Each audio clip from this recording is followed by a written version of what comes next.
देख length L और मास M, point mass की तरफ रीड करेंगे तो T1 और T2 दोनों ऊपर, mg नीचे, ये बना होगा पहला। और दूसरा जो है यहाँ से इक्वेशन क्या बनेगा, T1 + T2 = mg। दूसरा यहाँ पर mg एक्ट कर रहा है, एक्सिस यहीं पर मान लेते हैं, कहीं ना कहीं तो मानना ही पड़ेगा, क्लियर। तो अगर इसके अबाउट एक्सिस मान करके नेट टॉर्क देखा जाए तो टॉर्क के अबाउट a ये 0 होगा जो mg के द्वारा आएगा और T2 के द्वारा आएगा।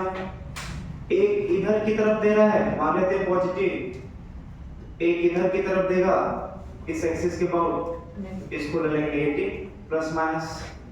mg द्वारा कितना होगा, तो प्रोसेस ये होता है कि एक्सिस से फोर्स वाले लाइन पर परपेंडिकुलर ड्रॉ करेंगे, कितना आएगा, तो बोलेंगे L/2 है, L/2 का इधर कितना आएगा, L/2 cos 60, 1/2 यह जाएगा L/4, ये जाएगा mg L/4 प्लस इसके द्वारा, तो बोलेंगे T2 टेंशन का जो लाइन है फोर्स का वो ये है, यहां से परपेंडिकुलर ड्रॉ करेंगे तो ये होगा, और ये कितना होगा, तो L का L cos थीटा, ये टोटल हो जाएगा L/2 कैसे, L cos 60 से, फिर जाएगा T2 L/2, ये सब मिल करके 0, एक होगा माइनस में।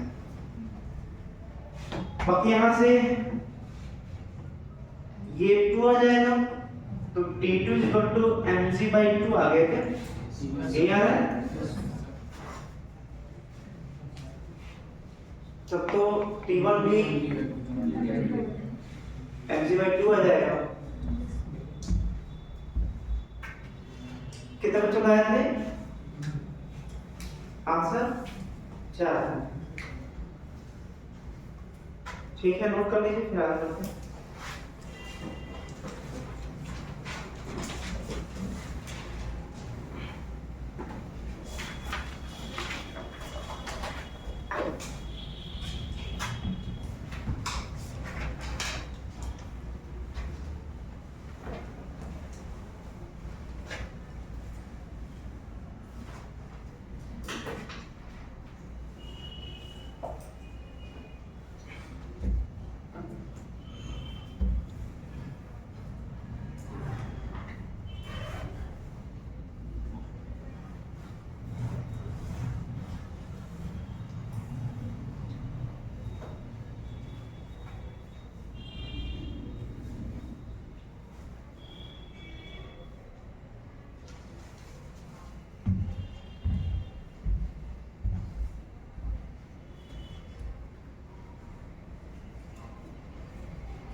ओके, अब T2 कट करेंगे, तो जब T2 कट होगा तो उस केस में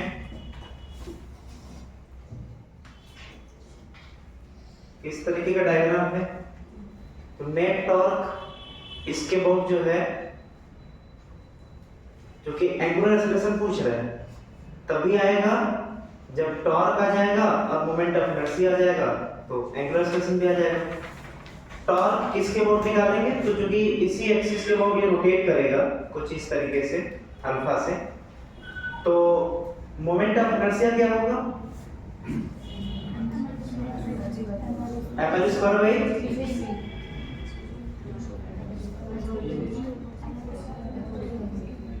दो ऑप्शन दे रहे हैं, क्या ये ml स्क्वायर बाई 3 होगा या m l स्क्वायर बाई 3 और sign component sine square 30 degree, ये 30 डिग्री बताइए क्या होगा। मतलब हम क्या बोल रहे हैं यहाँ से, जैसे हम लोग इस लेंथ का L लेंथ का इधर कंपोनेंट तोड़ेंगे तो L sin 30 आएगा, क्लियर ना। अगर तोड़ते हैं कंपोनेंट तो हम लोग L के जगह ये पूरा लेंगे या ये नहीं लेंगे, ये सही होगा कि ये सही होगा, कहने मतलब ये सेकंड बोलिए ये बात लगाइए दिमाग से, बताइए। अच्छा, टॉर्क क्या होता है, जिस एक्सिस के अबाउट टॉर्क उसी एक्सिस के अबाउट मोमेंटम प्लस और उसी एक्सिस के अबाउट एंगुलर एक्सेलरेशन। ये तीनों टर्म बहुत तेजी से प्रोसेस दिमाग में चलना चाहिए, क्योंकि इसके ऊपर कैसा क्वेश्चन प्रैक्टिस करवा चुके हैं। एक्सिस किसको लेना है, जिसके अबाउट रोटेट करेगा, वो कौन सा है एक्सिस,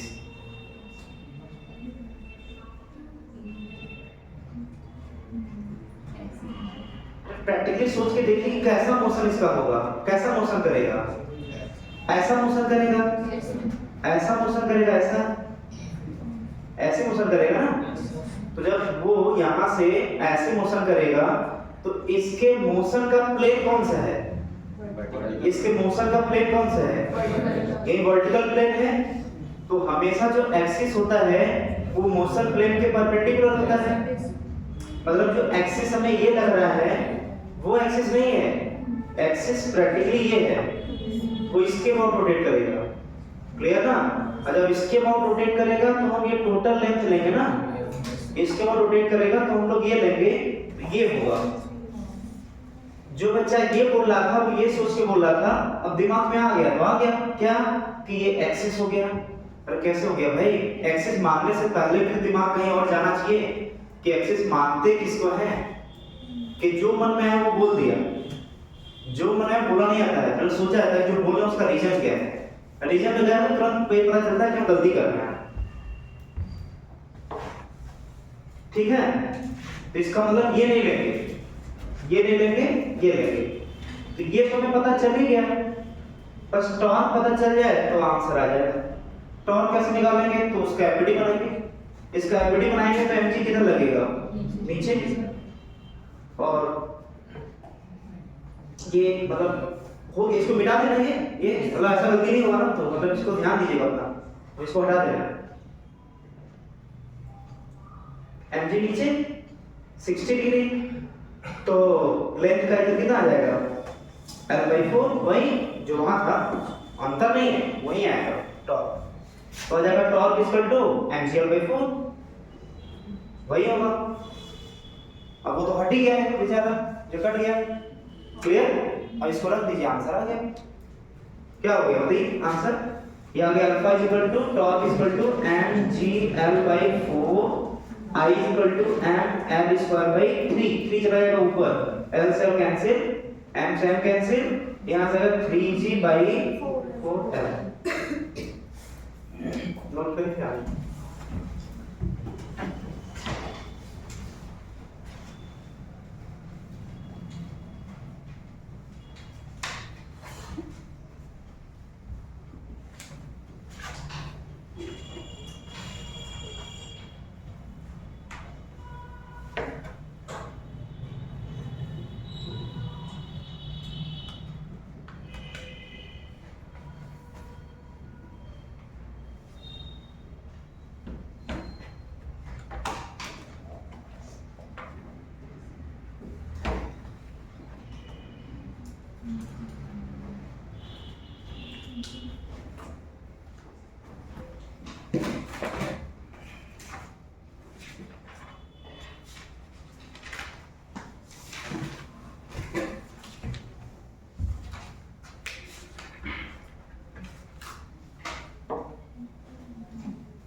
चलिए बताइए रिलेशन बिटवीन एंगुलर मोमेंटम और टॉर्क क्या होगा?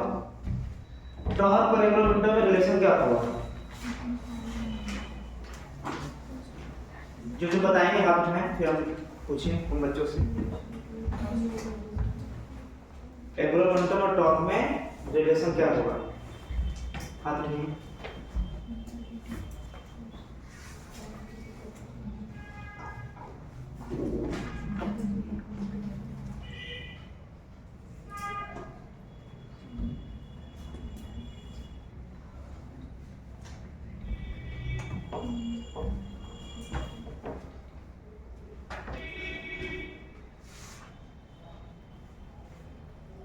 हर जगह टाइम लगता है, हमको समझ नहीं आता कि हम लोग क्या सोचते हैं, कैसे सोचते हैं। एकदम बेसिक है, हम बता चुके हैं, पढ़ा चुके हैं। क्या बोलते हैं?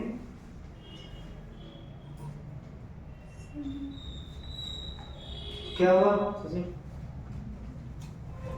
क्यों नहीं ना क्या कहते हैं? अच्छा नहीं क्या? अच्छा चलिए क्या बताइए फोर्स और मोमेंटम में क्या कह सकता है? चलिए देख लीजिए। एकदम मतलब ये तो पीछने वाला काम समझ गया है। मतलब कोई मतलब नहीं है, मतलब हम एबीसीडी पूछना है। हम क्या फिजिक्स का एबीसीडी पूछ रहे हैं।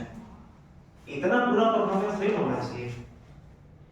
फोर्स और मोमेंटम में क्या कह सकता है? क्या होता है फोर्स और मोमेंटम में रिलेशन?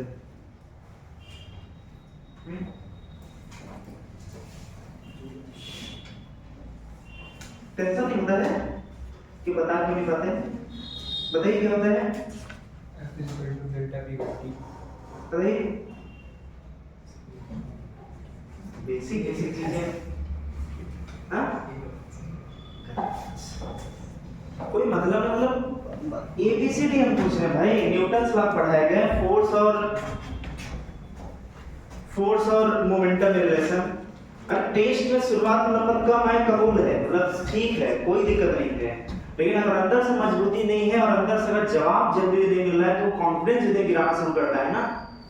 कॉन्फिडेंस का ही सब कुछ कमाल होता है। चाहे वो स्टूडेंट हो, चाहे कोई भी इंसान जिंदगी में आगे बढ़ना चाहता हो, जब तक कॉन्फिडेंस नहीं आएगा वो बंदा कभी आगे अच्छा नहीं कर सकता। और वही लाना जरूरी है शुरुआत में। अरे एकदम बेसिक फार्मूला तो पहले क्लियर हो। बेसिक फार्मूला क्लियर हो, वो नहीं क्लियर है, कैसे स्कोरिंग हो पाएगा? ये बताइए टॉर्क का जगह कौन लेता है? फोर्स। एंगुलर मोमेंटम का जगह कौन लेता है? मोमेंटम। इसमें रिलेशन क्या होता है? F = dp/dt। तो बताइए इसको कैसे इंडिकेट करते हैं? टाउ से। इसको किससे इंडिकेट करते हैं? L से।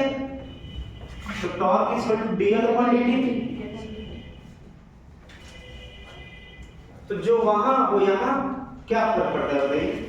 ये कोई मतलब थोड़ी ना होता है जवाब ना देना, मतलब ये तो एबीसीडी है। ये तो जब जवाब नहीं दे पा रहे, मतलब फिजिक्स को सोचना सीखे, हम सोचवाना ही सिखा रहे हैं। तो हमको आराम से जब पढ़ाना होता है हम भी यहाँ पर छाप पे चले जाते हैं, आराम से पढ़ा के निकल जाते हैं। उसका कोई मतलब एमबीबीएस को लेकर भी नहीं निकलेगा जब तक खुद के अंदर कैपेबिलिटी, सोचने का तरीका, पढ़ने का तरीका, क्या हमारे पास बेसिक फार्मूला तैयार होकर रखना चाहिए जो कभी भूलना नहीं चाहिए, तो वो आदत नहीं बनेगा, स्कोरिंग कभी नहीं होने वाला। मैं पता नहीं क्यों नहीं जवाब मिलता है, मिलना चाहिए। आप लोग का एक अलग बैच ही इसलिए बनाया गया है कि आप लोग एकदम बिल्कुल जुबान पे से बोलने को। ये बोलने वाले थे आप? ठीक है, यही है और क्या।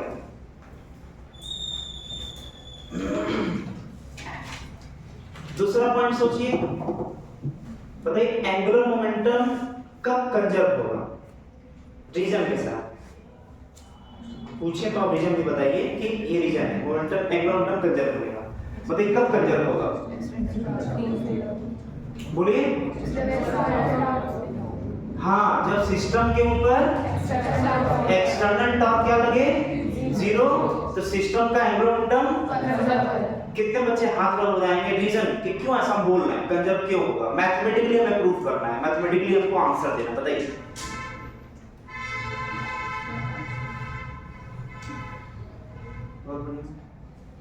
अच्छा ठीक, एक पॉइंट और देखिए, हमारा बेटा ये आपके लिए प्रसाद ही है, कुछ नहीं। क्लियर ना, हमें आपसे कोई दुश्मनी नहीं है कि हम पीट रहे हैं तो हमें कोई दुश्मनी आपसे है, वो प्रसाद ही की तौर पे लीजिए, लेकिन आपको पहली बात की इसका जोड़ दीजिए अपने प्रसाद का। क्लियर ना, देखिए टॉर्क और टाइम के बीच ग्राफ ऐसा है, 0 है, यहाँ पर टाइम t नॉट है, यहाँ पर टाउ नॉट है।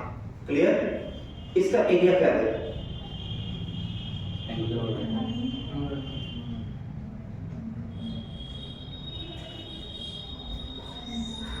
नहीं,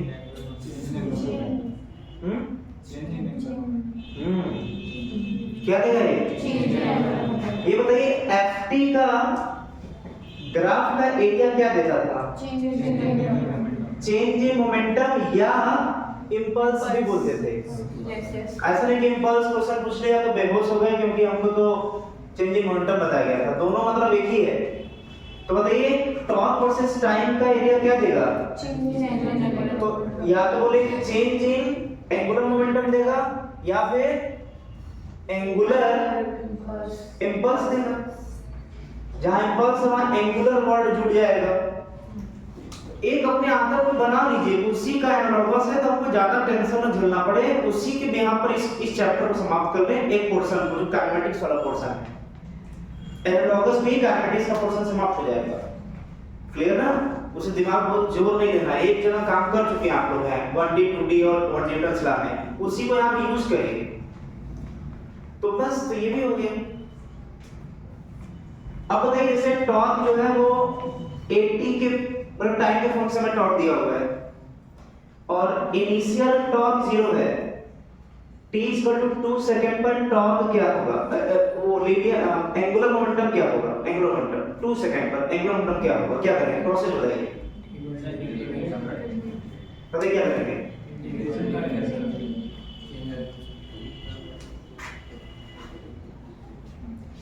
टॉर्क दे रहा है टाइम के फंक्शन में, इनिशियल 0 है, फाइनल पूछ रहा है। तो टॉर्क दे रहा है टाइम के फंक्शन में, इसको मल्टीप्लाई करेंगे, यही तो चेंज इन मोमेंटम है, चेंज इन एंगुलर मोमेंटम है। तो बताइए ये हो गया L final minus L initial, basically समझा जाए तो, और ये क्या होगा? टाउ dt का इंटीग्रेशन। क्लियर, और ये हो जाएगा 80 dt 0 से 2 सेकंड। आगे आंसर। अब ये इसमें क्वेश्चन कर रहे हैं, क्वेश्चन कौन सा था? इसको स्मार्टली यूज करें क्या कि हम बस उसको यहाँ से एनालॉगस के तौर पर कन्वर्ट करते जाएं, हमको कहीं भी टेंशन नहीं होती। क्लियर ना, तो ये क्वेश्चन हो गया, या ये रिलेशन हो गया, या इस टाइप क्वेश्चन हो गया, लिख लीजिए मजाक मजाक। लेकिन लोड नहीं लेना है, जहां लोड लेना होगा वहां लिया जाएगा, ऐसे जगह पर नहीं लेना है।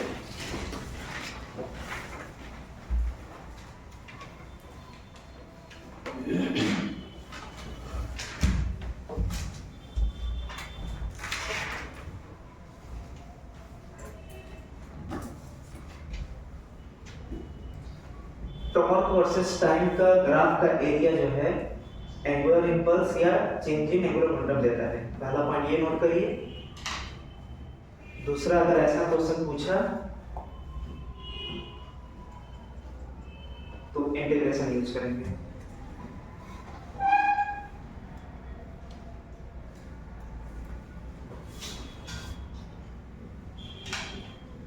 एकदम फास्ट लिखिए ना, 2 मिनट टाइम है, ज्यादा नहीं।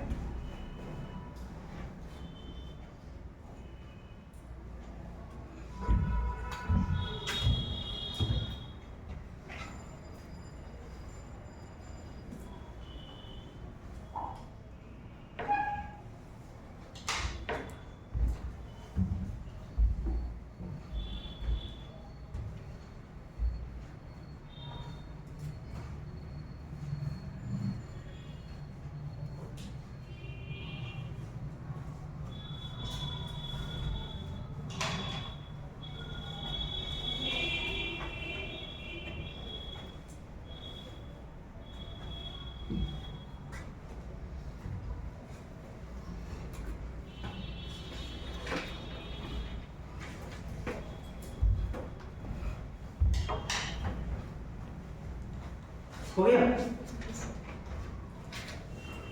मैथमेटिकली बताइए सोच करके कि क्यों ऐसा हम बोल रहे हैं कि एक्सटर्नल टॉर्क सिस्टम के ऊपर अगर 0 लग रहा है तो एंगुलर मोमेंटम सिस्टम का कांस्टेंट होगा। ऐसा क्यों बोलना है? मैथमेटिकली प्रूव कर दो। बोलिए, सामने क्वेश्चन।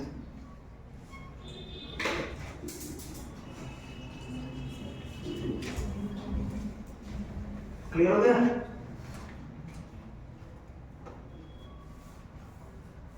बताइए कैसे? सर टॉर्क 0 है, डीएल जो होगा फाइनल माइनस इनिशियल 0 के बराबर हो जाएगा, फाइनल इनिशियल के बराबर हो गया। मतलब ये तो एनसीईआरटी की बुक में एकदम बकायदे जो है स्टेटमेंट रटने टाइप का लिखा रहता है, लेकिन हम एक ही मैथमेटिकल इक्वेशन से सब कुछ डेफिनेशन क्रिएट कर सकते हैं। कैसे? देखिए, मैथ ही सब डेफिनेशन क्रिएट कर सकता है। देखिए, नेट एक्सटर्नल टॉर्क 0, तो dt को मल्टीप्लाई करेंगे तो ये भी 0, मतलब dl equal to 0, dl equal to 0। ये क्या dl क्या होता है? Change in angular momentum. कैसे लिख सकते हैं? Final minus initial equal to 0, और 0 की तरफ इनिशियल लेकर के आइए, इसको लिख सकते हैं final angular momentum equal to initial angular momentum. Math ही जवाब दे रहा है, उसको रटना नहीं है हमें। क्लियर ना? नोट कर लीजिए अपने भाषा में। तो क्या लिखना है इसमें? देखिए,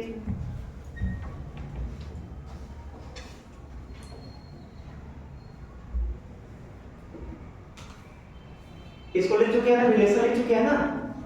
तो अब थोड़ा जो कि नोट्स बनाना है उसका भी इज्जत रखना जरूरी है। अब लिख सकते हैं कंजर्वेशन ऑफ लीनियर मोमेंटम, नहीं, angular momentum, conservation of angular momentum, conservation of angular momentum. क्या लिखेंगे इसमें? आप लोग बोलिए, सभी लोग बोलिए, चलिए बोलिए तब लिखेगा। Conservation of linear angular momentum का क्या डेफिनेशन लिखना हो लिखेंगे क्या? आपने भाषा बताइए, हिंदी इंग्लिश मिक्स करके। बोलिए बोलिए बोलिए बोलिए बोलिए। जब किसी सिस्टम पर नेट टॉर्क 0 हो तो उस सिस्टम का एंगुलर मोमेंटम कंजर्व होगा। हाँ, लेकिन एक पॉइंट जरूर ध्यान देना है, जिस एक्सिस के बाउंड नेट टॉर्क 0 होगा उसी एक्सिस के बाउंड एंगुलर मोमेंटम कंजर्व होगा। ये बहुत इंपॉर्टेंट है। क्लियर ना? क्योंकि क्वेश्चन उसी पर बनेंगे आगे। तो लिख लीजिए कि जब सिस्टम पर जिस एक्सिस के बाउंड नेट एक्सटर्नल टॉर्क 0 है, किसी सिस्टम पर जिस एक्सिस के बाउंड नेट टॉर्क 0 होगा उसी एक्सिस के बाउंड सिस्टम का एंगुलर मोमेंटम कंजर्व होगा।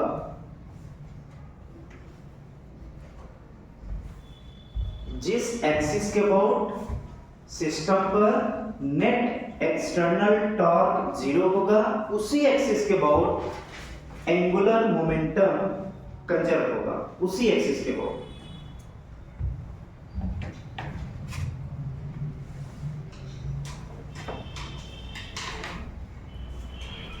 इतना लिखिए और उसके बाद ये लिखिए, क्वेश्चन लिखिए।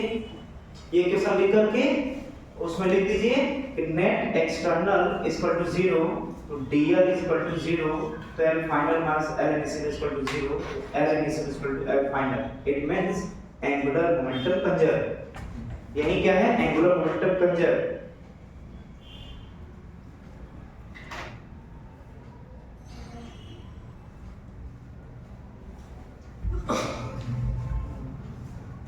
रटना है क्या इन सब चीजों को?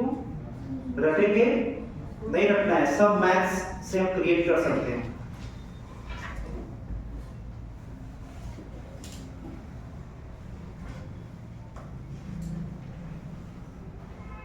बताइए, मैथ में जो इंटीग्रेशन होता है वो ग्राफ में किसको रिप्रेजेंट करता है? आप बताइए। जो डिफरेंशिएशन मैथ्स में होता है वो ग्राफ में किसको रिप्रेजेंट करता है?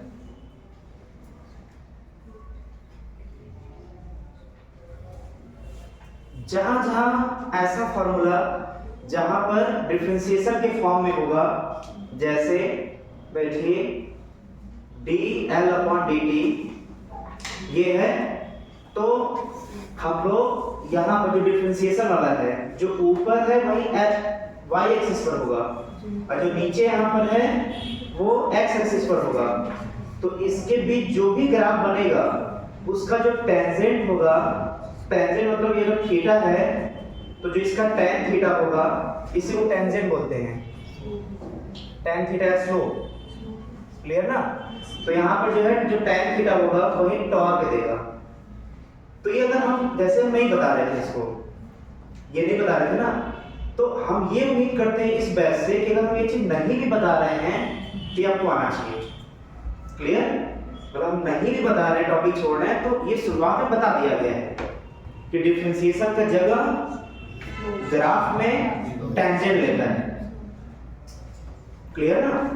तो चूंकि जिक्र हो गया तो नोट कर लीजिए क्या किया है, सब बात हो ही जाए। लेकिन इस उम्मीद से नोट करिए कि आगे कहीं पर भी, अभी पता नहीं कितने बार फार्मूला बनेगा, 11th 12th में भी, 12th क्लास में डिफरेंशिएशन फार्मूला बनेगा, हर जगह उसका टेंजेंट वो फिजिकल क्वांटिटी देगा।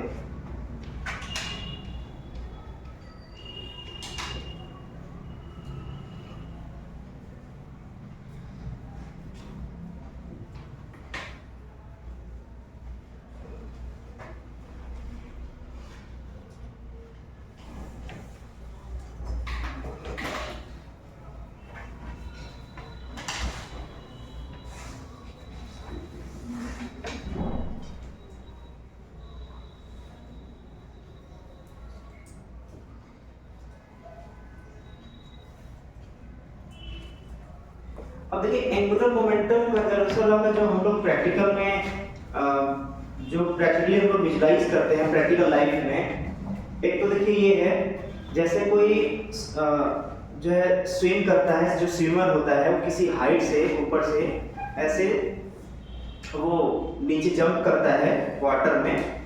तो जब वो जंप करता है तो बीच एयर में जगह पर वो अपने आप को सिंक कर लेता है, मतलब अपने आप को राउंड अप कर लेता है। इससे फायदा क्या होता है, वो एंगुलर मोमेंटम से ही हम लोग प्रूफ कर सकते हैं। क्लियर ना। होता क्या है कि पहले तो स्ट्रेट जो है वो जंपिंग करता है, लेकिन जब हवा में रहता है तो अपने आप को सिंक करता है, अपने आप को राउंड अप कर लेता है। उससे होता क्या है कि उसका एंगुलर मोमेंटम जो है, एंगुलर वेलोसिटी बढ़ जाता है। क्लियर ना। थोड़ा मैथमेटिकली देखते हैं तो ज्यादा क्लियर होगा। वहां पहले प्रूफ कर लें तो इसको और समझाना आसान होगा। तो देखिए एक एग्जांपल लेते हैं हम लोग।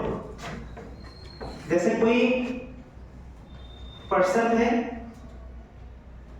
वो किसी रोटेटिंग डिस्क पर, डिस्क सरफेस है, तो रोटेटिंग डिस्क पर जो है वो ऐसे स्टैंड है और वो अपने हैंड को ऐसे स्ट्रेच किया हुआ है। क्लियर। ये जब डिस्क जो है रोटेट करेगा, जब ये डिस्क जो है अपने एक्सिस के अबाउट ऐसे रोटेट करेगा तो उसी के ऊपर पर्सन ऐसे स्टैंड है। तो जब डिस्क रोटेट करेगा तो ये भी रोटेट करेगा। और वो मान लेते हैं कि दो यहाँ पर ब्लॉक को या ऑब्जेक्ट को लेकर के ऐसे है। क्लियर। डिस्क के ऊपर है, डिस्क रोटेट करेगा तो वो भी ऐसे रोटेट करेगा। क्लियर ना। मान लेते हैं वो जो है ओमेगा से रोटेट कर रहा है।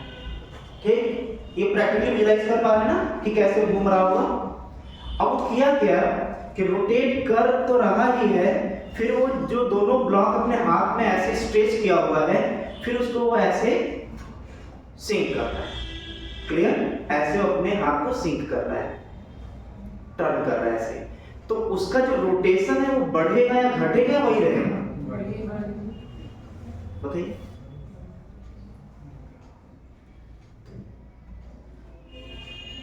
पहले ऐसे था, रोटेट कर रहा था डिस्क के ऊपर, वो क्या किया, फिर वो ऐसे आ गया।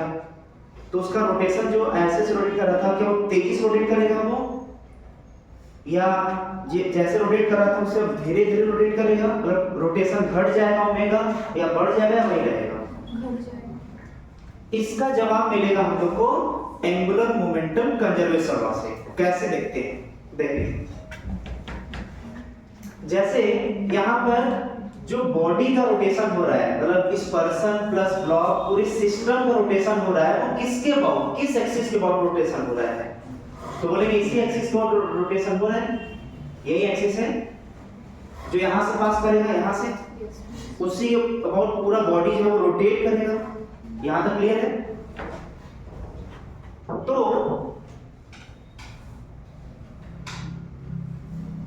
मतलब अगर वो अपने हाथ पर से टर्न करता है, ऐसे सिंक करता है, नजदीक लेकर के आता है, अच्छा बताइए अगर वो रोटेट कर रहा है नेट टॉर्क क्या होगा इस पूरे सिस्टम पर? मतलब पर्सन जो ऐसे हाथ फैलाया हुआ है, नेट टॉर्क क्या होगा? जीरो होगा कि नहीं होगा? पहले इसके बारे में सोचिए थोड़ा।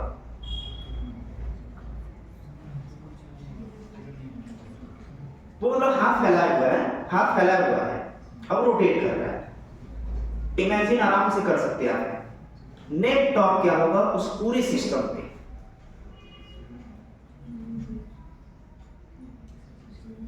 तो नेट टॉर्क जीरो होगा कि नहीं होगा, उसके लिए जो हमारा प्रोसेस होना चाहिए, दिमाग में चलना चाहिए ना, वो ये चलना चाहिए कि हम पहले एफबीटी बनाते हैं मन में, हवा में बनाइए एफबीटी, क्योंकि बिना उसके जवाब नहीं मिलने वाला। एफबीटी बनाइए हवा में, बताइए किधर किधर एफबीटी में किधर किधर फोर्स आपको दिख रहा है जो आप इमेजिन कर रहे हैं? पर्सन जो है वो किसके ऊपर है?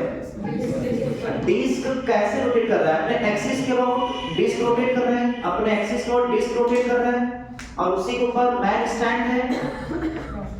तो जब मैन का पूरे सिस्टम का एफबीटी बनाएंगे तो एक तो नॉर्मल ऊपर जाएगा और एक एमजी नीचे आएगा, और अगर इसका एमजी लगता भी है तो इधर लगेगा, ठीक है, और इसका नॉर्मल ऐसे लगेगा, इसका कैपिटल एमजी ऐसे लगेगा। तो अगर एक्सिस ये है तो इस एक्सिस के अबाउट नेट टॉर्क क्या होगा पूरे सिस्टम का? देखकर बताइए। तो देखिए नॉर्मल और एमजी वो तो एक्सिस से पास कर गया, एक्सिस के ऊपर ही हो गया, तो उसका नेट टॉर्क जीरो। जो ये फोर्स का लाइन है वो एक्सिस के पैरेलल हो गया, इसका भी नेट टॉर्क जीरो, इसका भी नेट टॉर्क जीरो। कभी भी हम ये पूछें कि नेट टॉर्क जीरो है कि नहीं है, तो आपका पहला स्टेप दिमाग में सोचने का क्या बनना चाहिए? उस बॉडी का एफबीटी बनाना। दूसरा स्टेप क्या चलना चाहिए? एफबीटी दिखने लगा पूरा, इमेजिन किए एफबीटी दिखने लगा। दूसरा स्टेप क्या होगा? एक्सिस कौन सा है? एक्सिस का पता करना बहुत जरूरी है कि वो किस एक्सिस के ऊपर घूम रहा है। 2 पॉइंट का चला, अब लगाइए दिमाग कि दो केस में तो जीरो होता है टॉर्क, या तो एक्सिस के पैरेलल हो या तो एक्सिस को कट करे। अगर दोनों नहीं हुआ तो पक्का टॉर्क आएगा, पक्का टॉर्क आएगा, मतलब एंगुलर मोमेंटम कंजर्व नहीं होगा। तो हमारे दिमाग का प्रोसेस फास्ट कैसे किस सिस्टम से चले वो यही सिस्टम होना चाहिए। क्लियर? क्या समझ में आया कि सिस्टम के ऊपर नेट टॉर्क जीरो है? इसका मतलब क्या बोलेंगे? इनिशियल एंगुलर मोमेंटम और फाइनल एंगुलर मोमेंटम क्या होगा? जीरो। यहां तक चले आए? आप बताइए, हम बहुत मदद कर दिया आप लोग का, यहां तक तो ला दिया आप लोग को। अब बताइए कि जब मैं हाथ पर से सिंक करेगा तो उसका रोटेशन जैसे रोटेट कर रहा था उससे और तेजी से रोटेट करेगा, या जितने तेजी से रोटेट कर रहा उससे धीमे धीमे रोटेट करेगा जब हाथ सिंक करेगा? तो बताइए मैथमेटिकली रीजन के साथ, कहीं रट्टा रट्टा में आंसर नहीं चाहिए।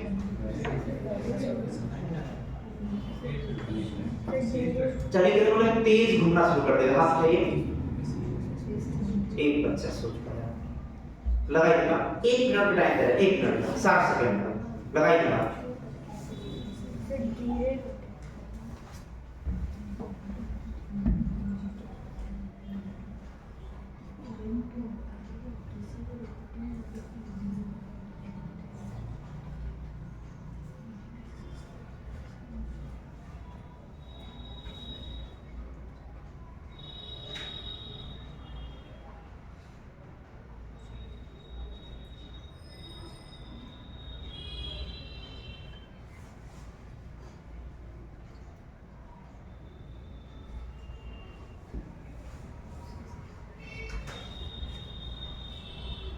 बस इतने तक आना होगा तो आ जाएगा आंसर। बताइए कितने लोग ओमेगा पढ़ रहा है विदाउट रीजन, कोई मतलब नहीं आंसर बताने का।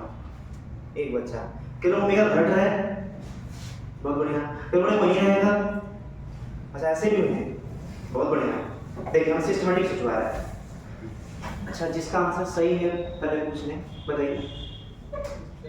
L होता है m r क्रॉस b होता है, तो इसमें क्योंकि एंगुलर मोमेंटम कंजर्व होगा, r कम हो जाएगा तो वेलोसिटी बढ़ाना पड़ेगा, ये रोटेट करेगा। ठीक है, मतलब बहुत था और आसान से भी सोच सकते थे। देखिए आपके दिमाग में एक अच्छा बच्चा वाला दिमाग मतलब कैसे यूज करता है वो अपना, वो तुरंत अब कंसंट्रेट होगा सिस्टम के एंगुलर मोमेंटम पे। अच्छा जवाब भी कितना तेज चलेगा दिमाग में, ये इस बात पे डिपेंड करता है कि आपके अंदर रिवीजन कितना तगड़ा है, हर पॉइंट कितना क्लियर कट अभी तक रिवीजन में है। नहीं तो वो नहीं रहेगा तो आप कुछ भी कर लीजिए, नहीं आंसर आने वाला। तो अगर आपको हर चीज रिवीजन में है तो पक्का रिवीजन करेंगे कि एंगुलर मोमेंटम निकालने का। सर कल 3 टाइप्स ऑफ एंगुलर मोमेंटम मतलब वैरायटी ऑफ क्वेश्चन बताए थे। पहला पॉइंट के लिए जो mvr sin थीटा था, रिवीजन कर दीजिएगा सर। पॉइंट मास के लिए mvr sin थीटा था। अगर कोई बॉडी प्योर ट्रांसलेशनल मोशन कर रहा है तो इसका भी फार्मूला वही होता है जो पॉइंट मास का होता है, mvr sin थीटा। बस याद ये रखना होगा कि पूरा बॉडी अगर ट्रांसलेशनल मोशन कर रहा है तो पूरे मास को उसके सेंटर ऑफ मास पे रखेंगे, तो जो mvr में v होगा वो सेंटर ऑफ मास का होगा, जो r होगा वो पोजीशन वेक्टर सेंटर ऑफ मास का होगा। एक पॉइंट ये तो बिल्कुल फ्रैक्शन ऑफ टाइम आपके दिमाग में रिवीजन नहीं चलना चाहिए। दूसरा चीज फिर सर बोले थे जब प्योर रोटेशन होगा बॉडी का तो कोई दिमाग नहीं लगाना है, प्योर रोटेशन में आई ओमेगा होता है, प्योर ट्रांसलेशनल में mvr sin थीटा होता है। अब प्योर रोटेशन में आई ओमेगा होता है, लेकिन वहां पे आई क्या होता है, जिस एक्सिस के अबाउट हमें एंगुलर मोमेंटम निकालना है, एल निकालना है, उसी के अबाउट आई होना चाहिए, उसी के अबाउट सोच रहे हैं तो I omega, L equal to I omega, तो जिसके अबाउट एल उसके अबाउट आई और उसके अबाउट ओमेगा, ठीक ना। तो और तीसरा क्या था जो बिल्कुल कंबाइंड सबको अपने साथ समेट लिया था, वो था कंबाइंड मोशन, जिसमें ट्रांसलेशनल भी था रोटेशनल दोनों मिक्स था। तो उसका फार्मूला क्या बनकर आया था, angular momentum equal to m r cm का वेक्टर क्रॉस v cm का vector plus i cm into omega cm मतलब कि सेंटर ऑफ मास के about moment of inertia, centre of mass के अबाउट ओमेगा एंगुलर वेलोसिटी। जब आपके दिमाग में ABCD जैसा ये डिवीजन होगा, जैसे हमको कुछ भी नहीं सोचना पड़ता, जैसे हमारे लिए ABCD है वैसे हमारे लिए फार्मूला भी है, क्योंकि हम कई बार देख चुके हैं, पढ़ा चुके हैं, बता चुके हैं, पढ़ चुके हैं, क्वेश्चन लगा चुके हैं, तो हमारे लिए ABCD और इसमें कोई अंतर नहीं है। क्लियर? यही अंतर आपके लिए भी नहीं होना चाहिए। जैसे आपके लिए 1 2 3 4, जैसे आपके लिए ABCD, वैसे आपके लिए तीनों वैरायटी। कोई फर्क दिखा तो स्पीड घट जाएगा क्वेश्चन लगाने में, जब आप मेन एग्जाम में लगाएंगे तो स्पीड घटना तय है। क्लियर ना? तो जो टॉप फर्स्ट रैंक लाना नहीं ला पाएंगे नीट में। क्लियर? अब आगे यहाँ पर है पहचाने की प्योर रोटेशन है कि कंबाइंड है कि ट्रांसलेशनल है, क्या है ये पूरा बॉडी सिस्टम ही प्योर रोटेट कर रहा है, क्योंकि इसका कहीं सेंटर ऑफ मास कहीं बीच में ही होगा, वो कहां चल रहा है, प्योर रोटेशन में है। जब प्योर रोटेशन में है तो यहां पर आराम से इनिशियल वाला आई, इनिशियल वाला ओमेगा बराबर फाइनल वाला आई और फाइनल वाला ओमेगा। एक्सिस तो बदला नहीं, एक्सिस नहीं बदला, गलत बात है, दोनों हाथ नजदीक आ गया। अब सिस्टमैटिक सोचिए, फार्मूला क्लियर हो गया। आपके पास 3 फार्मूला थे, उन तीनों में से फ्रैक्शन ऑफ टाइम में तुरंत सेलेक्ट करना होगा पहले इसको कि ये फार्मूला यहां अप्लाई होगा प्योर रोटेशन होने के वजह से। अब इसमें तुरंत दिमाग दौड़ाइए, अब क्या करेंगे इसमें। जो कॉन्फ़िगरेशन में, ये जो कॉन्फ़िगरेशन है उसमें जो चेंजिंग आ रहा है वो क्या आ रहा है कि हाथ पहले ऐसे था अब हाथ ऐसे हो गया। कॉन्फ़िगरेशन में क्या चेंजिंग आया, पहले हाथ ऐसे था अब हाथ, तो ऐसा होने से किसमें बदलाव आया, ऐसा करने से बदलाव किसमें आया कि यहाँ पे सोचिए ये तो नहीं दिया, अरे इसी का तो रिलेशन ढूंढना है, इसके बारे में सोचिए, इसी को तो बताना है घट रहा है बढ़ रहा है, इसके बारे में सोचिए। तो ऐसा करने से एक्सिस के पास आया तो r घटा, mr स्क्वायर होता है मोमेंटम रेशियो, तो नजदीक आने से क्या घटा, r घटा तो क्या घटा, i घटा तो क्या घटा, इधर वाले में ये घट गया, लेकिन होना दोनों को बराबर है, ये तो बढ़ जाना चाहिए ना। क्लियर? तो देखिए ज्यादा इनटू कम इक्वल टू होता है कम इनटू ज्यादा। यही सिस्टमैटिक सोचना होता है और कुछ नहीं होता, नोट कर लीजिए। इतना टाइम इसलिए कि लॉजिकल बनिए, टू द पॉइंट सोचने का आदत बनाइए, नहीं तो फंसते रहेंगे ऐसे क्वेश्चन में।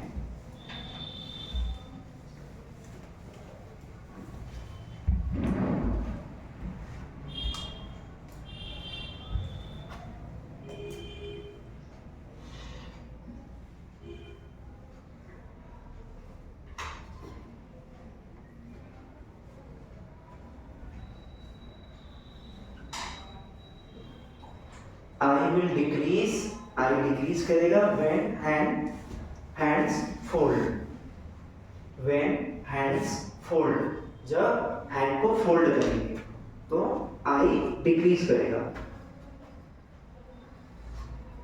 इसलिए ओमेगा इंक्रीज करेगा, ओमेगा की तरफ रोटेशन बढ़ जाएगा।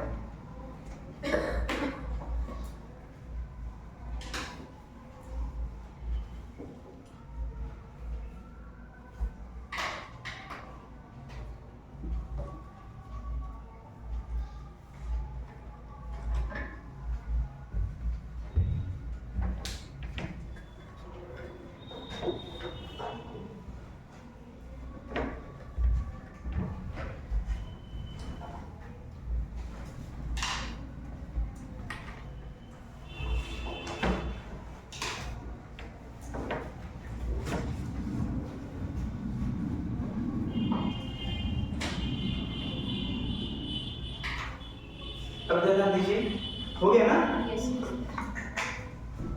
अब इसे क्वेश्चन बनाना होगा तो इन दोनों, ये दोनों दे करके और ये दे करके फाइनल लेवल वेलोसिटी पूछ लेगा। इन चारों में से 3 डेटा दे करके चौथा पूछ लेगा, 3 डेटा दे करके चौथा पूछ लेगा। ठीक है?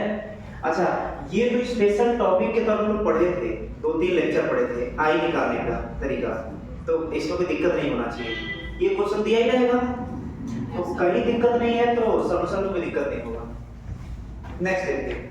अच्छा, अब देखिए इसके बारे में सोचिए, जो अभी हम जंपिंग के लिए बोले, जो स्विमर था वो किसी हाइट से अगर वो वाटर तालाब में जो है वो जंप करता है तो बीच एयर में क्यों वो अपने आप को फोल्ड करता है?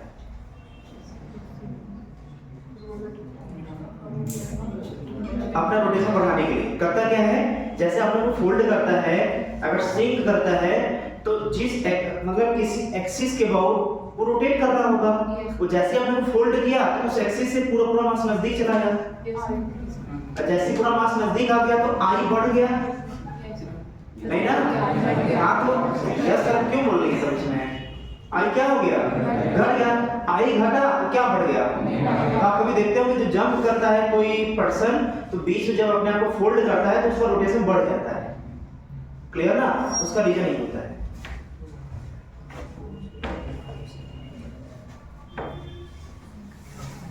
इतना तो देखे होंगे ना YouTube पर या कहीं पर भी, उसका भी तो दिखा ही होगा। हाँ, तो उसका रीजन ये होता है कि फोल्ड जब करता है तो उसका रोटेशन बढ़ जाता है। रोटेशन बढ़ने से क्या फायदा? अब फायदा स्विमर को पता चलेगा ना, हम तो स्विम भी नहीं कर पाते, ठीक है ना? अपने आप को बैलेंस करेंगे, जैसे वाटर नजदीक आता है तो अपने आप बैलेंस करते हुए फिर कि चोट ना लगे, बाकी पता नहीं और क्या होता। हाँ, मतलब कहने का आपको तो फिजिक्स में उसका लॉजिक बताना था कि रोटेशन बढ़ा। अच्छा ठीक है, अगला क्वेश्चन देखते हैं। नेक्स्ट देखिए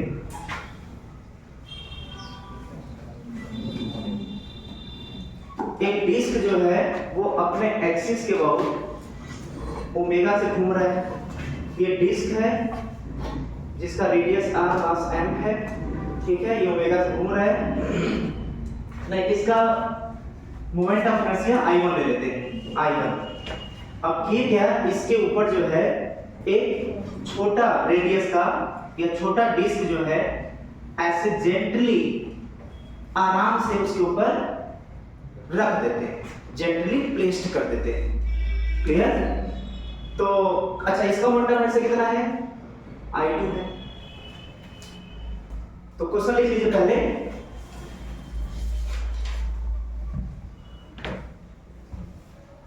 disk of moment of inertia I2, a disk of moment of inertia I2 is placed gently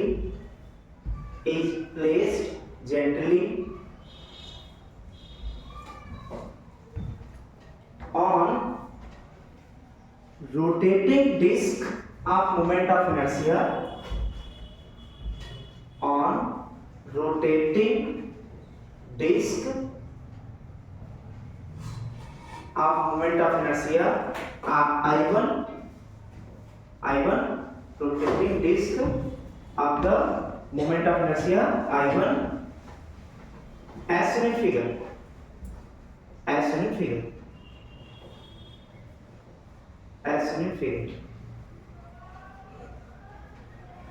ठीक है। फाइंड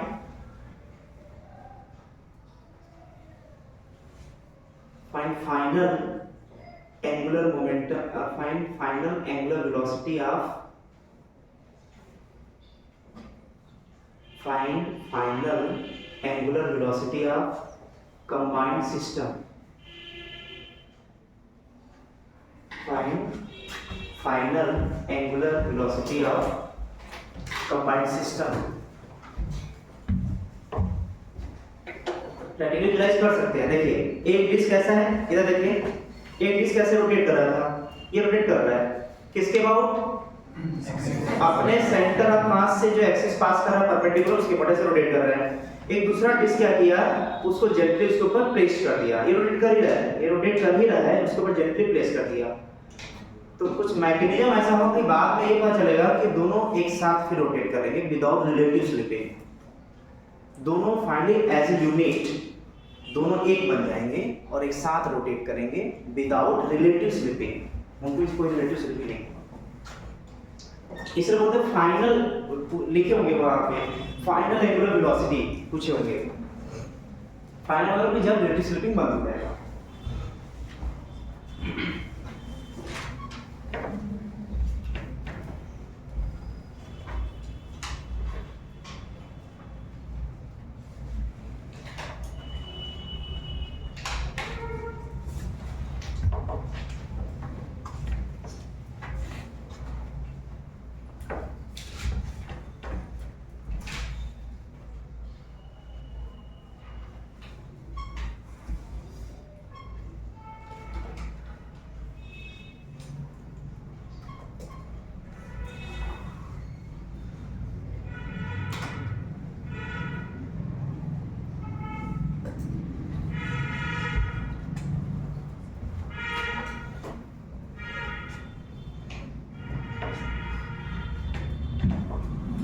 देख लेते हैं थोड़ा, इस टाइप में पहली बार क्वेश्चन सॉल्व कर रहा है, एक बार सोचवाते हैं, सोचते हैं, देखते हैं। अच्छा, जब नीट के एग्जाम में इस टाइप क्वेश्चन आएगा तो वहां तो ये तो बोलेगा नहीं कि इसमें चैप्टर चल रहा है ये और हम इस टाइप का क्वेश्चन मतलब हेडी बने, ऐसा तो नहीं रहता है नीट के एग्जाम में। वो तो ओवरऑल पूरे सिलेबस से देता है क्वेश्चन, पता नहीं कहां से देगा वो भी पता नहीं। तो पहले ही कैसे दिमाग में आएगा कि सर ये क्वेश्चन डायग्राम डाटा देख करके दिमाग में यही आ जाए कि यहाँ पर एंगुलर मोमेंटम कंजर्व करना है। अभी तो माहौल चल रहा है, अभी तो उसी का माहौल चल रहा है कि एंगुलर मोमेंटम कंजर्व करना है।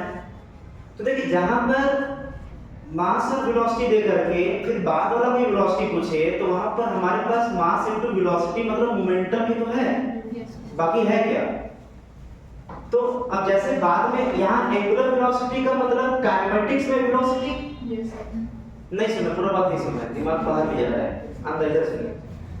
एंगुलर वेलोसिटी मतलब काइनेमेटिक्स में वेलोसिटी, और वेलोसिटी कैसे आ सकता है, या तो ऊपर से पोजीशन दिया हो तो आ जाए, या नीचे से एक्सेलरेशन दिया हो तो आ जाए, यही माध्यम है इसके आने का, क्योंकि ये आता है या तो यहाँ से या तो यहाँ से।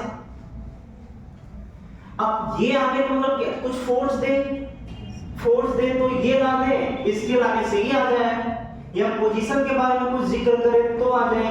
लेकिन अगर केवल मास और वेलोसिटी दिया हो तो थोड़ा ये आइडिया लगाया जा सकता है कि इसका मतलब मोमेंटम कंजर्वेशन का ही कुछ चक्कर है, कि बाकी कोई ऊपर नीचे कोई डाटा नहीं दिया हुआ है, तो मोमेंटम, तो यहाँ पर कुछ उसी टाइप का है कि मोमेंट ऑफ इनर्शिया ओमेगा दिया, बाकी कुछ भी नहीं दिया है, तो एक बार दिमाग में आना चाहिए कि हमें एंगुलर मोमेंटम कंजर्व के बारे में एक बार सोचना चाहिए कि क्या ये अप्लाई कर। दूसरा पहचानने का तरीका क्वेश्चन प्रैक्टिस, कि क्वेश्चन प्रैक्टिस ना कर लीजिए कि एक आपके ऑब्जर्वेशन उस वे में भी जाने लगे कि हम ये भी कर सकते हैं। क्वेश्चन प्रैक्टिस ये दूसरा तरीका है, ठीक।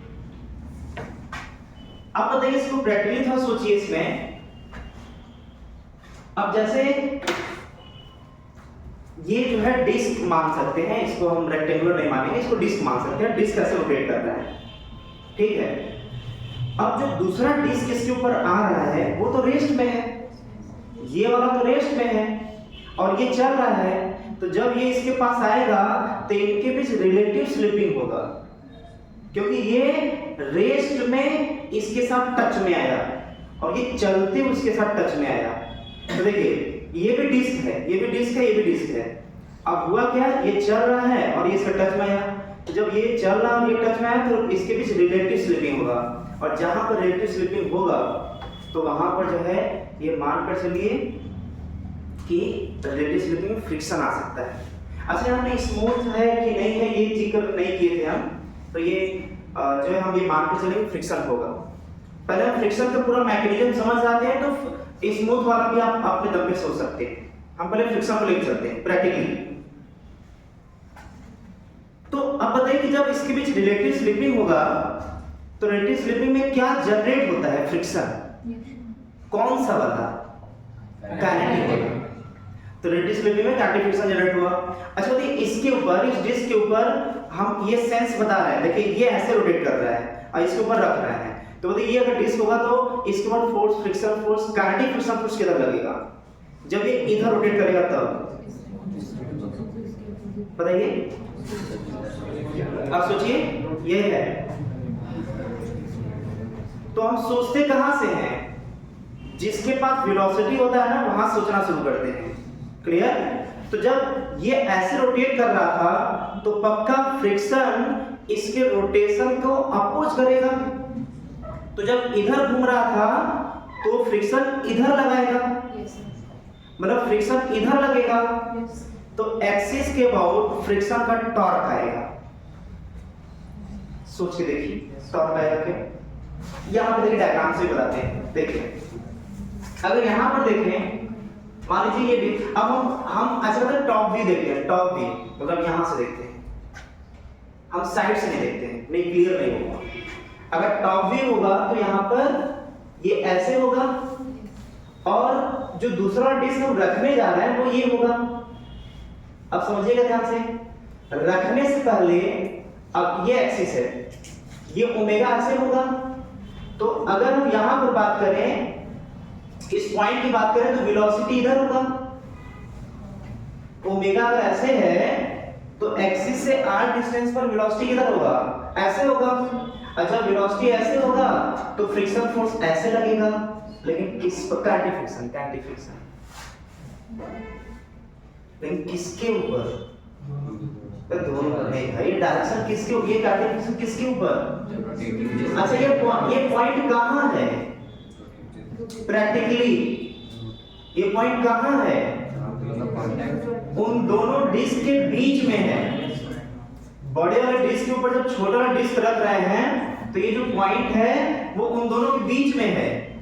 अच्छा अगर ये पॉइंट जो कि दोनों का पॉइंट टच में होगा तो अगर डिस्क का ये पॉइंट होगा रोटेटिंग डिस्क का, तो फ्रिक्शन किधर लगेगा? रोटेटिंग डिस्क के इस पॉइंट पर, रोटेटिंग डिस्क के इस पॉइंट पर फ्रिक्शन किधर लगेगा?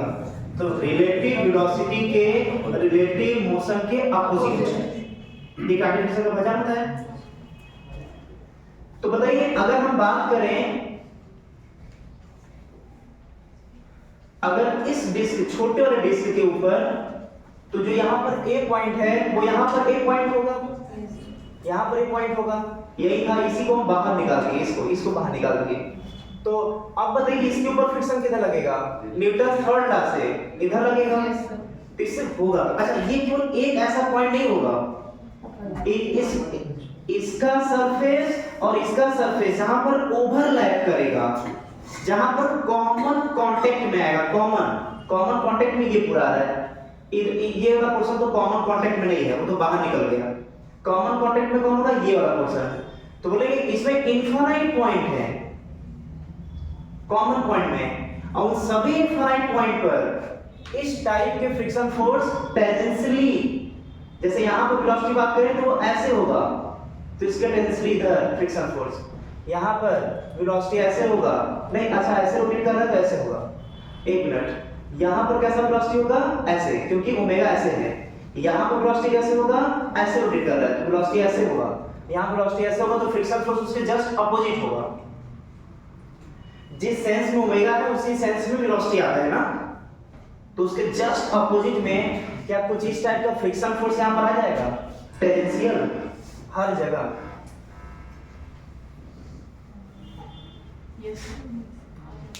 टेंजेंशियल पूरे सरफेस पर ही क्या इस टाइप का फ्रिक्शन फोर्स लगेगा? जैसे ये जो कॉमन सरफेस है ये, तो देखिए ओमेगा अगर ऐसे होगा तो हर जगह काइनेटिक फ्रिक्शन ऐसे ही आएगा, हर जगह टेंजेंशियल।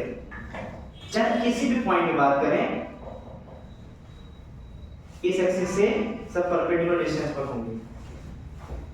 यहां पर बात करेंगे तो वेलोसिटी ऐसे होगा, तो टेंजेंशियल फ्रिक्शन ऐसे आएगा। तो होगा क्या कि अब चूंकि यहां पर एक्सिस ऑफ रोटेशन है, इससे ये r डिस्टेंस पर है, r डिस्टेंस पर है, तो ये काइनेटिक फ्रिक्शन टॉर्क जनरेट करेगा। अब वो टॉर्क किधर होगा? तो बोलेंगे वो टॉर्क ऊपर की तरफ होगा। क्लियर? ये ओमेगा किधर है? अंदर की तरफ है। अच्छा, जिधर टॉर्क आएगा उधर ही एंगुलर एक्सेलरेशन आएगा। जिधर टॉर्क है वो टॉर्क ऐसे आ रहा है, तो एंगुलर एक्सेलरेशन अल्फा इधर आएगा। अच्छा, एंगुलर वेलोसिटी अंदर है और एंगुलर एक्सेलरेशन बाहर है। एंगुलर वेलोसिटी अंदर, एंगुलर एक्सेलरेशन बाहर, तो बताइए उनके बीच एंगल रिटार्डेशन होगा 180 डिग्री। इसका मतलब कि बड़े वाले डिस्क का ओमेगा घटेगा।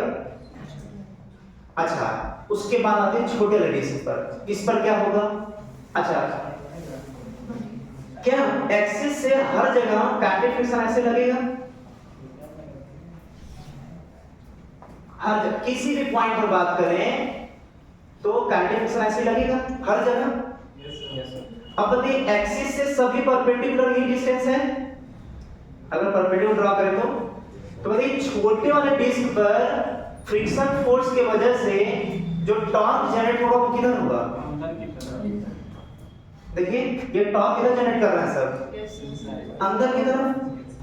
टॉर्क अंदर आया तो अल्फा अंदर आया, F बराबर m में जिधर a होता है उधर f होता है, जिधर f होता है उधर a होता है। और इसको कोई मतलब नहीं होता वेलोसिटी से। वेलोसिटी अपने मगज में चलता है, ये दोनों अपने रिलेशन में चलते हैं, जिधर ये उधर ये, लेकिन इससे वेलोसिटी का कोई कनेक्शन नहीं होता। क्लियर ना? तो उसी तरीके से टॉर्क का अल्फा से रिलेशन होता है कि जिधर अल्फा होगा उधर टॉर्क होगा, लेकिन उससे ओमेगा का कोई रिलेशन नहीं होता। ओमेगा अलग होता है इन दोनों के रिलेशन से। क्लियर? तो टॉर्क किधर? अंदर, तो अल्फा किधर? अंदर। और जब अल्फा अंदर, तो वो अंदर के डायरेक्शन में क्या जनरेट करेगा? ओमेगा। भाई एक्सेलरेशन अंदर आता तो वेलोसिटी जनरेट करता कि नहीं, v बराबर u प्लस at से। Yes sir. तो इसका मतलब कि अंदर क्या बढ़ता जाएगा, ओमेगा बढ़ता जाएगा। बताइए इस पूरे, देखिए अभी तक जितने भी हम लेक्चर दिए हैं ना, नेट से कोई कनेक्शन इसका नहीं, क्योंकि फाइनली जो हम बताएंगे वही आने वाला है अगर इस टाइप का आया तो। लेकिन जब अगर अच्छा रैंक चाहिए और खतरनाक वाला कॉन्सेप्ट बिल्डअप करना है, कॉन्फिडेंस लाना है, तो मैकेनिज्म पता होना चाहिए वो क्या रहा है। क्लियर ना? क्योंकि हम फाउंडेशन, हम टारगेट नहीं कर रहे हैं, हम टारगेट करते तो एक ही साल में 2 साल कोर्स समाप्त करना होता है। फाउंडेशन में टाइम है तो हम लोग अच्छे से सब चीज एनालिसिस करें।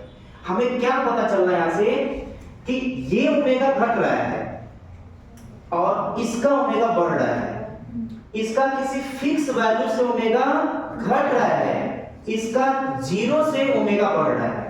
तो बताइए अगर ये 20 होता, ये 0 से ही बढ़ रहा है, तो ये 20 से घटते घटते, ये 0 से बढ़ते बढ़ते क्या किसी कॉमन ओमेगा पर आते कि नहीं? Yes sir. जिस कॉमन ओमेगा पर आते रिलेटिव स्लिपिंग बंद। जब कॉमन ओमेगा पर आएगा मतलब दोनों का ओमेगा सेम होना चाहिए, तो दोनों का रिलेटिव, भाई जैसे दोनों का वेलोसिटी सेम है तो रिलेटिव स्लिपिंग नहीं होगा, लेकिन दोनों फिंगर में इसका वेलोसिटी ज्यादा है और इसका वेलोसिटी कम है तो रिलेटिव स्लिपिंग होगा। लेकिन दोनों का वेलोसिटी सेम है तो रिलेटिव स्लिपिंग नहीं होगा। वही बात ये नोटेशन में भी है कि दोनों को ओमेगा अगर सेम होगा तो रिलेटिव स्लिपिंग नहीं होगा। क्लियर? तो बताइए यहाँ पर एक समय ऐसा आएगा कुछ टाइम बाद कि रिलेटिव स्लिपिंग बंद होगा, तो फाइनल ओमेगा दोनों का कॉमन होगा। और जब दोनों का फाइनल ओमेगा कॉमन होगा, वही क्वेश्चन पूछ रहा है कि फाइनल एंगुलर वेलोसिटी। अब आते हैं दूसरे मैग्नेटिज्म पे। अब देखिए, बताइए कि यहां पर एंगुलर मोमेंटम कंजर्व कर सकते हैं क्या? एंगुलर मोमेंटम कंजर्व कर सकते हैं क्या? इस एक्सिस के बहुत, इस एक्सिस के बहुत रीजन बताइए कैसे? सिस्टम का, दोनों सिस्टम का। अच्छा एक मिनट, ये समझ आया कि नहीं? एक जो बहुत तेजी से रोटेट कर रहा था वो घट रहा था, एक जो चुपचाप रखा गया था वो उसी डायरेक्शन में धीरे धीरे बढ़ रहा था। तो इसका बढ़ते बढ़ते और इसका घटते घटते जब दोनों सेम ओमेगा पर आएंगे तो दोनों साथ साथ रोटेट करेंगे। यहां तक कॉन्सेप्ट क्लियर हुआ कि नहीं? Yes sir. एक क्यों बढ़ेगा दूसरा क्यों घटेगा, ये क्लियर हुआ कि नहीं? यस। अच्छा, दोनों हाथ को ऐसे से करिए, ऐसे से। क्या कुछ गर्म महसूस हो रहा है? इसका फिजिक्स में रीजन क्या है? फिजिक्स में रीजन क्या है? हाँ वो तो बस ये अंदर वाला फील करते हैं, अंदर वाला। देखिए ये हाथ किससे मिलके बना है? एटम से। एकदम लोअर पॉइंट जाइए, ये पार्टिकल किससे मिलके बना है? एटम से। और एटम का जैसे जितना भी हम देख रहे हैं, पूरा कुछ भी देख रहे हैं, सब एटम से मिलके बने हैं। और दुनिया में ऐसा कोई भी सिस्टम, बॉडी, कुछ भी ऐसा नहीं है जिसका एटम वाइब्रेट न करता हो। उसका वाइब्रेशन केवल एक ही टेम्परेचर पे 0 होता है, मतलब चुपचाप ऐसे रहेगा एटम। कब? जब उसका एब्सोल्यूट टेम्परेचर 0 केल्विन होगा। क्लियर? 0 केल्विन एक एब्सोल्यूट टेम्परेचर होता है जिसमें अभी तक प्रैक्टिकल लाइफ में 0 केल्विन पे कोई चीज नहीं कर पाया है। ठीक है? तो 0 केल्विन पर ये क्या रहेगा? रुका रहेगा, जो कि प्रैक्टिकली पॉसिबल नहीं है कि 0 केल्विन अचीव कर पाए। मतलब कुछ न कुछ टेम्परेचर होगा और हर टेम्परेचर पे वाइब्रेट करता है। क्लियर? हाँ, ये ज्यादा वाइब्रेट करता है कि कम वाइब्रेट करता है? ज्यादा वाइब्रेट करता है कि कम वाइब्रेट करता है? किस बात पे डिपेंड करेगा कि इसका टेम्परेचर क्या है। ज्यादा टेम्परेचर ज्यादा वाइब्रेट करेगा, अब कम टेम्परेचर तो कम वाइब्रेट करेगा। तो हुआ क्या कि जब हाथ को हम ऐसे रब कर रहे थे तो इसके एटम इससे टकरा रहे थे। अब भाई कोई ऐसे वाइब्रेट कर रहा है, अब कोई बाहर से इसको फोर्स दे दिया, बढ़ गया वाइब्रेशन, फिर फोर्स दे दिया और बढ़ गया वाइब्रेशन, फिर फोर्स दे दिया और बढ़ गया वाइब्रेशन। मतलब हम बाहर से फोर्स देंगे तो एटम का वाइब्रेशन बढ़ता है। इसलिए कहीं भी आप वॉल पे ऐसे हाथ को रब करिए, वो भी गर्म हो जाएगा, ये हाथ भी गर्म हो जाएगा। क्यों? कि उसका एटम पे हम बार बार धक्का दे रहे थे। जब बार बार धक्का दे रहे थे तो उसका एटम जो है वाइब्रेशन में आ रहा था। क्लियर? तो वो गर्म हो रहा था। गर्म होने का मतलब टेम्परेचर बढ़ रहा है, ठीक है। तो क्या कुछ ऐसा यहाँ भी हो रहा है क्या? भाई दोनों एक दूसरे के ऊपर रिलेटिव स्लिपिंग कर रहे थे, अरे फ्रिक्शन की वजह से। पक्का बाद में जब उसको टच करेंगे तो वहां पे आपको हीट समझ में आएगा, उसको टेम्परेचर बढ़ा समझ में आएगा। बाद में क्या करता है, एक जो है जो ये स्फेरिकल शेप में ब्लैक कलर का, उसको ऐसे से रफ करके जब हाथ ऐसे टच कराते थे जल जाता था। तो उसका भी कॉन्सेप्ट यही था कि जो स्फेरिकल ब्लैक कलर था उसको जब रफ करते थे पत्थर या किसी पर भी, तो इतना ज्यादा वो रफ कर जाता था कि जो जिस एटम से मिलकर बना होता था वो स्फेरिकल जो भी सिस्टम था, वो इतना ज्यादा इसमें रफ जाता था, उसका एटम का वाइब्रेशन बढ़ जाता था। और एटम का वाइब्रेशन का बढ़ने का मतलब ही होता है टेम्परेचर का बढ़ना, और टेम्परेचर के बढ़ने का मतलब होता है हमें गर्म महसूस होना। क्लियर? हमारे टेम्परेचर से कोई सामने वाला ज्यादा टेम्परेचर इसको टच करेंगे तो हमें गर्म फील होगा। अगर जैसे बर्फ है उसका टेम्परेचर कम होता है हमारे रिस्पेक्ट में, तो हम इसको टच करेंगे तो हमें ठंडा फील होगा, कूल फील होगा। क्लियर? तो क्या यहाँ पर भी क्या फ्रिक्शन हो रहा था क्या? तो पक्का कि इसका टेम्परेचर बढ़ेगा क्या? गर्म होगा क्या? तो पूछेगा कितना काइनेटिक, अच्छा ये रोटेट कर रहा तो काइनेटिक एनर्जी तो होगा ना, तो यही काइनेटिक लॉस होता है। जो रोटेट कर रहा था वही काइनेटिक एनर्जी लॉस होगा ड्यू टू फ्रिक्शन। और जितना स्टार्टिंग में काइनेटिक एनर्जी था जो लॉस हुआ था, अच्छा काइनेटिक फार्मूला क्या होगा प्योर रोटेशन में? प्योर रोटेशन में काइनेटिक एनर्जी फार्मूला क्या होगा पता है क्या? कैसे पता चला? हाफ mv², हाफ m की जगह i, अब v की जगह हाफ i ओमेगा स्क्वायर। इसके पास हाफ i ओमेगा स्क्वायर था क्या? अरे i है, ओमेगा है, तो हाफ i ओमेगा स्क्वायर है ना, काइनेटिक एनर्जी है ना, गर्म हुआ ना, पक्का क्या एनर्जी लॉस हुआ जो हीट में कन्वर्ट हो गया, वो होगा काइनेटिक एनर्जी। और नीट में आया है कि कितना हीट में खर्च हुआ, कितना खर्च हुआ। पहले काइनेटिक एनर्जी 100 था, अरे 100 ही ना था, अरे एग्जांपल ले रहे भाई, बाद में 70 ही बचा, तो 100 था 70 बचा, तो कितना माइनस हुआ 30 का, वो पूरा 30 इसको हीट किया होगा, इसका टेम्परेचर बढ़ाया होगा, वो गर्म हुआ होगा, मतलब हीट में कंज्यूम हो गया। तो हीट में कंज्यूम किसके बराबर? Change in kinetic energy. Heat में कंज्यूम वो किसके बराबर? चेंज इन काइनेटिक एनर्जी कैसे निकाल सकते हैं? तो हाफ m स्क्वायर वाले से, हाफ i ओमेगा स्क्वायर वाले से। मतलब कॉन्सेप्ट क्लियर है कि नहीं कि कैसे कैसे क्या क्या प्रोसीजर करके हम निकाल सकते हैं। ठीक, अब पॉइंट इसमें आता है कि टॉर्क जीरो होगा कि नहीं, क्योंकि जब तक टॉर्क जीरो ना, मेन तो यही है, टॉर्क जीरो होगा नहीं उस एक्सिस के ऊपर। बताइए तो, हाँ बताइए सर। क्योंकि अगर फोर्स देखा जाए तो फ्रिक्शनल फोर्स लग रहा है, वो भी इंटरनल फोर्स है, नेट आउट जीरो कहा जा सकता है। जैसे कंस्ट्रक्शन देखते हैं यहाँ पर, ए को देखेंगे ना, ए को, इन दोनों को अगर एक सिस्टम मान लें, इन दोनों क्या मान लें, एक के ऊपर दूसरा सिस्टम, तो ये जो ए पर बड़े वाले पर जो फ्रिक्शन फोर्स इधर लगा था वो टॉर्क इधर देगा, बड़े वाले डिस्क पर जो फ्रिक्शन फोर्स इधर लगा था वो एक्सिस के अबाउट टॉर्क इधर देगा। अच्छा, उसी पॉइंट पर छोटे वाले डिस्क पर फ्रिक्शन फोर्स इधर लगा तो टॉर्क अंदर देगा। मतलब उसी पॉइंट पर एक बाहर एक अंदर, नेट टॉर्क क्या हुआ? तो क्या वो पेयरिंग हर जगह होगा? वो जो पेयर बन रहा है वो पेयरिंग हर जगह होगा, जहां जहां कॉमन सरफेस कांटेक्ट में होंगे। तो जब हर जगह पेयरिंग है तो हर जगह नेट टॉर्क जीरो होगा। और नेट टॉर्क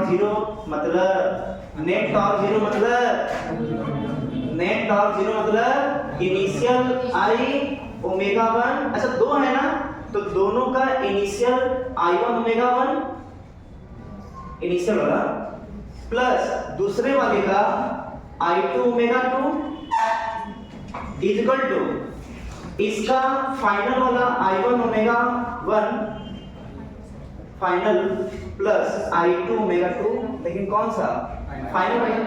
एक एक करके सोचिए, एक एक करके सोचिए। ये रोटेट कर रहा था, ये रोटेट नहीं कर रहा था, लेकिन फाइनल क्या बनकर आएगा कि दोनों जो है सेम ओमेगा से रोटेट करेंगे, फाइनल वाला है। अब समझिए ध्यान से, ये वाला रोटेट कर रहा था क्या? कर रहा था। कितना मोमेंट ऑफ इनर्शिया था? I1। एंगुलर वेलोसिटी कितना था? ओमेगा। इसका कितना I2 था? I2। Angular velocity 0। कैसे पता 0? मतलब ये पूरा 0 इज इक्वल टू, बताइए इसका और इसका कितना बोलेंगे? फाइनल वाला सेम जाएगा। कौन सेम हो जाएगा? Angular velocity. देखिए एंगुलर वेलोसिटी फाइनल वाला सेम, तो कॉमन बाहर निकल गया, तो अंदर क्या बचेगा? I1 plus I2। तो बताइए omega final is equal to I1 omega divided by I1 plus I2। Final तो यही जानना था, क्लियर ना? अच्छा ये बताइए, ध्यान सुनिएगा, इनिशियल काइनेटिक एनर्जी कितना होगा? इनिशियल काइनेटिक एनर्जी तो एक तो रोटेट नहीं कर रहा था, एक ही रोटेट कर रहा था, तो एक ही की वजह से काइनेटिक एनर्जी आएगा हाफ I1 ओमेगा स्क्वायर। अच्छा फाइनल काइनेटिक एनर्जी कितना आएगा? तो बोलेंगे हाफ, जब दोनों ब्लॉक का वेलोसिटी सेम होता है तो half total mass into velocity करते हैं। वैसे यहाँ पर भी अप्लाई होगा कि जब दोनों का ओमेगा सेम होगा, जब दोनों का ओमेगा सेम होगा तो I1 plus I2 net I, तो हाफ I, ये कॉमन है, ये तो कॉमन है, तो रख देंगे यहाँ पर, तो क्या हो जाएगा? Half I1 plus I2 into ये होगा I1 omega by I1 plus I2 का होल स्क्वायर। ये यहाँ से कैंसिल, एक बचेगा half I1 square omega square divided by I1 plus. अब बताइए कि ये ज्यादा कि ये ज्यादा, ये ज्यादा कि ये ज्यादा, तो बोलेंगे वो तो गर्म हो गया, मतलब हीट गया, तो उस तुक्का से हम जवाब दे रहे हैं कि ये कम ये ज्यादा, तुक्का से। लेकिन लॉजिक क्या था कि वो हीट हुआ था, तो उसका हीट किस वजह से आया? तो कोई एनर्जी लॉस हुआ, वही हीट में चला गया, तो काइनेटिक लॉस हुआ। तो अगर आप सोचिए हीट कितना होगा, हीट तो फाइनल काइनेटिक माइनस, कोई टेंशन है क्या इसमें? सब हो सकता है ना, नोट कर लीजिए। इन दोनों पर क्वेश्चन आया हुआ है, हीट वाले पर भी और कॉमन एंगुलर वेलोसिटी पर भी।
अब कल के लिए होमवर्क इसलिए नहीं दे रहे हैं, तो जो मोबाइल भेजना भेज देंगे वैसे, क्योंकि परसों टेस्ट है, क्लियर ना। तो अगर कल जो टेस्ट अगर हम क्लास में लेते हैं तो एक से ऐसे बार मानिएगा, जब भी एग्जाम बैठिएगा 50 क्वेश्चन मिलेंगे आपको फिजिक्स में, तो आप पहला टारगेट बनाइएगा कि शुरू से अंत तक हर एक क्वेश्चन को टच करिएगा, हो सकता है उसमें कुछ सिंपल क्वेश्चन मिल जाए आपको, क्लियर ना। किसी क्वेश्चन में उलझना नहीं है आपको, ये शुरुआत से आदत बनाना है। अगर क्वेश्चन में उलझने का मतलब कि आपका स्कोरिंग कम हो सकता है, क्योंकि बिल्कुल गिना गिनाया सा टाइम मिलता है हर एक क्वेश्चन के पीछे। अगर वो क्वेश्चन आप ज़्यादा समय दे दिए तो हो सकता है कि किसी और क्वेश्चन को वो बेकार करते जो आपको आ रहा था। इस बार के टेस्ट में ये मेरा मेथड आप लोग अप्लाई करिए, ये हर एक बच्चा अप्लाई करता है। अगर आदत नहीं बनता तो आदत बनाता है, जब तैयारी करता है तो टेस्ट देते टाइम ये आदत बनाता है अपना, क्लियर। तो शुरू से अंत तक हर एक सिंपल क्वेश्चन को 3 कैटेगरी में बांटते हैं क्वेश्चन को, एक सिंपल, दूसरा मीडियम, तीसरा हार्ड। तो जो सिंपल लगे उसको करना है। अच्छा, अब क्वेश्चन नहीं करवाएंगे लेकिन हिंट करना है, बहुत सारे ऐसा टाइप क्वेश्चन आ जाए। देखिए, अगर हम ये बोले कि डिस्क रोटेट कर रहा है, बस प्रोसेस बताइएगा। डिस्क रोटेट कर रहा है ऐसे इस तरीके से, और हम जेंटली मतलब सिंपली 3 मास को, अच्छा इसका मान लेते हैं कैपिटल M और रेडियस R है, 3 मास को जो है स्मॉल m दिया हुआ है, जेंटली ऐसे प्लेस कर दिया, तो दी फाइनल एंगुलर वेलोसिटी क्या होगा, क्या करेंगे इसके लिए। पहले डिस्क अकेले रोटेट कर रहा था, अब उसके पेरीफेरी पर जो है 3 मास को रख दिया, आइडेंटिकल मास को m इस तरीके से। तो बोलेगा कि जब रखने के बाद इसका, अच्छा एंगुलर वेलोसिटी घट जाए बढ़ जाएगा, एंगुलर वेलोसिटी घट जाए बढ़ जाएगा, बढ़ जाए घट जाएगा, घट जाएगा क्योंकि भारी हो जाएगा। कैसा फील होता होगा, भारी हो जाएगा। मैथमेटिकली कैसे जवाब देंगे कि अगर जैसे ही इसके ऊपर ये सब मास आ गए तो मोमेंट ऑफ इनर्शिया बढ़ गया। पहले तो अकेले डिस्क ही तो था, आप 3 मास और आ गए तो मोमेंट ऑफ इनर्शिया बढ़ गया। अब मोमेंट ऑफ इनर्शिया बढ़ता है तो ओमेगा घट जाता है, तब धीरे धीरे घूमने लगेगा, क्लियर। तो इनिशियल इसका अकेले का I1 ओमेगा 1 निकाल लेंगे, बाद में जो है कॉमन जो एंगुलर वेलोसिटी आएगा वो इनटू जो नेट मोमेंट ऑफ इनर्शिया होगा वो कर लेंगे, आएगा आंसर, क्लियर ना, हो जाएगा ना। रिंग होता, डिस्क का क्या होता है mr²/2 होता है, रिंग होता तो क्या होता है केवल सिंपली mr² होता, हो जाएगा। पर बोलने के मतलब तो नहीं समझ आ रहा है। जैसे रिंग है, बताइए ये ओमेगा घूम रहा है, r और मास दिया हुआ है, इनिशियल एंगुलर मोमेंटम कितना होगा, एंगुलर मोमेंटम इनिशियल कितना होगा रिंग का इस एक्सिस के अबाउट, एंगुलर मोमेंटम क्या होगा इनिशियल I ओमेगा, I कितना mr² इनटू ओमेगा, ये बराबर होगा। अगर 2 मास को या 3 मास को रख दिए m, ये स्मॉल m है, अब बताइए फाइनल ओमेगा कितना होगा, तो फिर I ओमेगा के बराबर करेंगे, तो I ओमेगा, तो ओमेगा निकालना है, I कितना होगा, तो हो जाएगा mr², ये तो रिंग का हो गया, लेकिन 3 और मास भी तो आ गए हैं, तो 3 इंटू mr², बस इसी को डिवाइड कर दीजिए, आगे हो जाएगा ना। चलिए अभी 5-6 टाइप क्वेश्चन है वो बाद में करते हैं।